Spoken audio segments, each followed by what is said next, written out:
Assalamualaikum warahmatullahi wabarakatuh. Kita berjumpa kembali melalui video ini. Mudah-mudahan dalam keadaan sehat walafiat dan juga tetap punya semangat belajar dan juga fokus walaupun kondisinya kita masih belajar dari rumah atau pembelajaran jarak jauh. Mudah-mudahan kita juga doa bersama ya lekas berakhir pandemi corona ini dan kita bisa kembali belajar normal tatap muka di sekolah seperti biasa. Baik, pada video ini kita akan lanjutkan materi. Di awal semester 2 ini kita akan bahas yang pertama adalah operasi aljabar pada fungsi. Ini adalah kelanjutannya lagi dari fungsi di mana semester 1 yang lalu di akhir ya diingat kembali, dibuka kembali catatannya. Kita sudah mempelajari kembali bagaimana definisi fungsi, kemudian sudah menentukan ya atau membedakan mana yang fungsi dan mana yang bukan fungsi. Ya, baik sudah diberikan ada himpunan pasangan berurut, kemudian ada diagram panah, kemudian ada notasi fungsi. Nah, itu kembali diingat. Kemudian juga sudah sempat dibahas ada domain, kodomain, dan range sebuah fungsi seperti apa. Nah, itu jangan sampai lupa ya. Itu kembali diingat, kembali dipahami yang sudah kita bahas ketika di akhir semester 1 yang lalu. Nah, untuk di video ini kita akan bahas tentang operasi aljabar pada fungsi ya. Jadi operasi aljabar itu adalah operasi hitung ya pada aljabar atau pada matematik. Seperti yang kita tahu yang paling dasar itu ada penjumlahan, pengurangan, perkalian, dan pembagian gitu. Jadi ketika ada dua fungsi atau lebih ya yang diberikan, misalkan ada f suatu fungsi dan g suatu fungsi. Ya biasanya yang diambil notasinya secara umum f dan g, walaupun sebenarnya bisa saja dengan huruf lain pemisalan fungsinya begitu. Nah, ketika ada dua fungsi misalkan f dan fungsinya satunya lagi misalkan g, jadi ada fx dan gx, itu dilakukan operasi penjumlahan, pengurangan, perkalian, dan pembagian. Itu secara definisi ya simbolisnya adalah ini dalam kurung f tambah g, kemudian x nya di luar, itu simbol awalnya.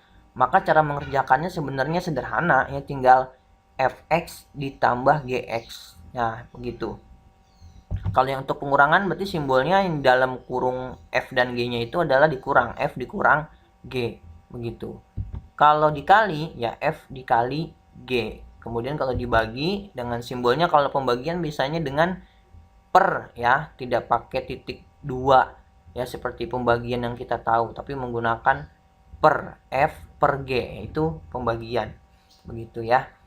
Ini adalah definisi secara simbolisnya ya, tetapi secara perhitungannya ya langsung saja kita bahas satu contoh ya. Nah, misalkan diberikan atau diketahui ada fx x tambah 3, kemudian ada gx-nya x kuadrat dikurang 9. Nah, untuk fungsi f dan g-nya ini ya bebas, sembarang, terserah si pembuat soal begitu, akan dikasih macam-macam. Jadi mungkin ini contoh yang paling sederhana. Nanti kalian silakan explore lagi contoh dari berbagai sumber ya. Nah, contohnya ini fx-nya dan gx-nya, kemudian langsung kita bahas 4 operasi yang tadi sekalian ya. Yang pertama untuk f tambah g atau dijumlahkan. Bagaimana kalau f tambah g? Nah, maka secara simbolisnya ya f tambah gx sama dengan berarti fx ditambah gx begitu. Jadi langsung saja ya kita jumlah. Langsung saja kita jumlah, fx-nya itu x tambah 3 ditambah gx-nya itu x kuadrat dikurang 9. Jadi hati-hati jangan salah lihat ya. Kalau gx-nya kan min ya, x kuadrat min 9. Maka kita hitung. Nah, ini adalah hal yang sangat dasar. Mana yang bisa dihitung? Yang bisa dihitung adalah kalau penjumlahan atau pengurangan itu adalah yang memiliki variabel sama. Jadi hati-hati ya. yang satunya X kuadrat, yang satunya X, itu tidak bisa dioperasikan penjumlahan atau pengurangan. Begitu. Nah, kita lihat. Jadi yang bisa dijumlah hanya apa? Angkanya saja atau konstantanya. Ada plus 3 dikurang 9 ya. Plus 3 dikurang 9 sama dengan min 6 begitu. Sehingga hasil akhirnya ya kita susun, biasanya pangkat tertingginya di depan. Biasanya gitu disusun. Jadi X kuadratnya jadi di depan, taruhnya X kuadrat, kemudian ditambah X dikurang 6. Itulah hasil dari Fx tambah Gx begitu. Untuk yang pengurangan ya F dikurang G. Nah, untuk pengurangan itu yang perlu diperhatikan adalah hati-hati untuk yang bagian belakangnya itu supaya tidak salah lebih baik dikasih kurung. Sebenarnya di bagian penjumlahan juga lebih baik dikasih kurung, tetapi kalau penjumlahan itu tidak berpengaruh gitu dikurung ataupun tidak dikurung, secara teknis itu tidak berpengaruh. Tapi kalau dikurang itu berpengaruh. Kalau kamu tidak tulis kurung nanti kamu bisa salah. Salahnya di mana? Ya jadi kita lihat kalau fx dikurang gx, fx-nya kita tulis x tambah 3 ya sesuai soal.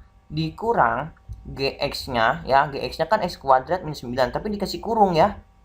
Kenapa? Karena ketika nanti kurungnya dibuka maka operasinya ya ketika ada kurung depannya minus itu tuh kena kurungnya kita buka itu kena kali gitu. Kena kalinya adalah ini kan min, kena kali min lagi jadinya plus begitu. Itu yang jadi perhatian, catatan jangan sampai terlewat ya. Jadi intinya kalau yang pengurangan yang bagian belakang supaya aman, supaya tidak terlewat, lebih baik dikasih kurung. Kalau kamu nggak kasih kurung nggak apa-apa, tapi asal kamu jangan sampai lupa, berarti ada min kekali lagi min jadi plus. Jadi kalau awalnya x kuadrat min 9, ketika pengurangan masuk perhitungannya itu jadinya ada x kuadrat tambah 9 gitu ya. Kalau di depan sininya ada min juga, nah maka ini jadi plus juga karena ada min kali min. Jadi plus seandainya ada min juga di x kuadrat begitu. Tapi kan kalau ini tidak ada berarti plus. Maka min kali plus kan min begitu ya. Jadi mana yang bisa kita hitung? Tadi masih sama, yang bisa kita hitung adalah hanya angkanya saja ya. Berarti ada plus 3, kemudian plus lagi 9. Jadi plus 12. Maka hasil akhirnya kalau kita susun nih, kalau mau susun taruh di depan, x kuadratnya minnya ngikut ke depan ya.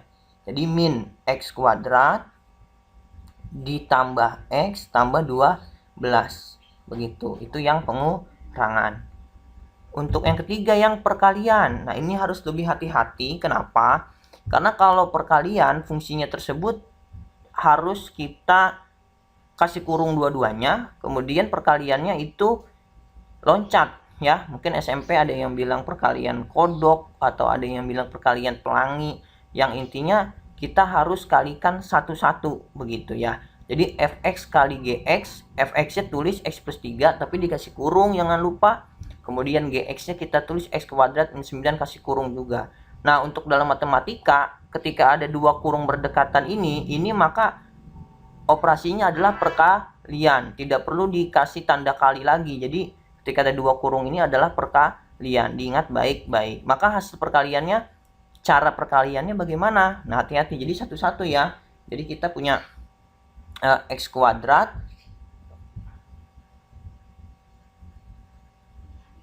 Oke, satu-satu kita punya x kuadratnya kali x dulu. Jadi x pangkat 3. Kemudian x kuadratnya dikali min 9. Jadi min 9x. Ya kan? Baru yang ini 3 kali x kuadrat. Jadinya plus 3x kuadrat. Kemudian 3 kali min 9. Jadinya min 27. Begitu. Jadi harus hati-hati. Nah, untuk yang ketiga ini atau yang perkalian tidak ada variabel yang sama. Jadi tidak ada yang bisa diteruskan. Hasil akhirnya adalah x pangkat 3 dikurang 9x ditambah 3x kuadrat dikurang 27. Begitu. Kalau mau disusun boleh tuker 3x kuadratnya di depan, min 9x di sebelah sini. Jadi tersusun pangkat 3, pangkat 2, pangkat 1 baru konstanta ya. Baik, untuk yang keempat, yang pembagian, berarti fx per gx. Nah, kita tulis fx-nya x plus 3, gx-nya x kuadrat min 9. Nah, untuk pembagian ini sebenarnya tidak semua fungsi itu bisa dibagi. Jadi kita harus perhatikan adakah ya yang di pembilang maupun penyebut atau yang di atas yang di bawah punya suku yang sama. Jadi pembagian itu bukan dibagi satu-satu ya, tapi satu pembilang satu ini tuh satu kesatuan, kecuali operasinya operasi perkalian. Ini kan penjumlahan, yang di bawah pengurangan. Maka tidak bisa ini kita bagi langsung.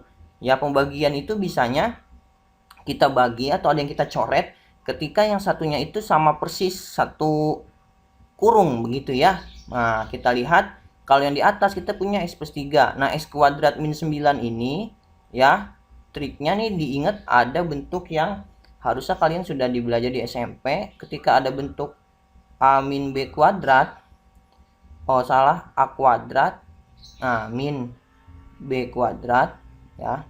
Ya, ini tidak ada kurungnya harusnya ya. Nah, itu sama dengan pemfaktoran ya. Itu polanya bagaimana? A plus B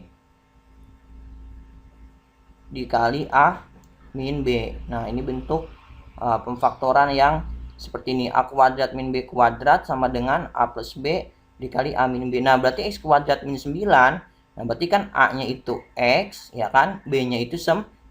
Maka pemfaktorannya adalah A plus B. Berarti X tambah berapa?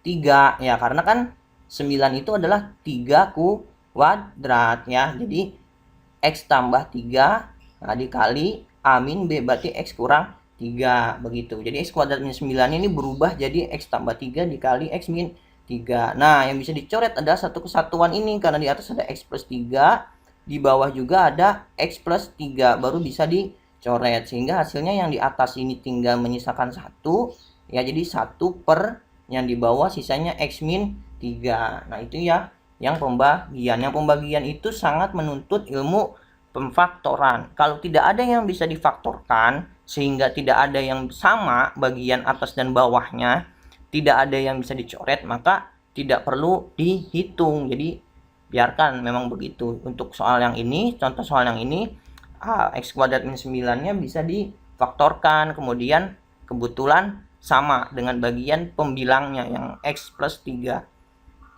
Ya, ini contoh sederhana. Silakan setelah ini bisa kalian explore sendiri ya dari berbagai macam sumber. Karena contohnya pasti sangat banyak sekali ya. Mudah-mudahan bisa dipahami dengan baik ya. Terima kasih.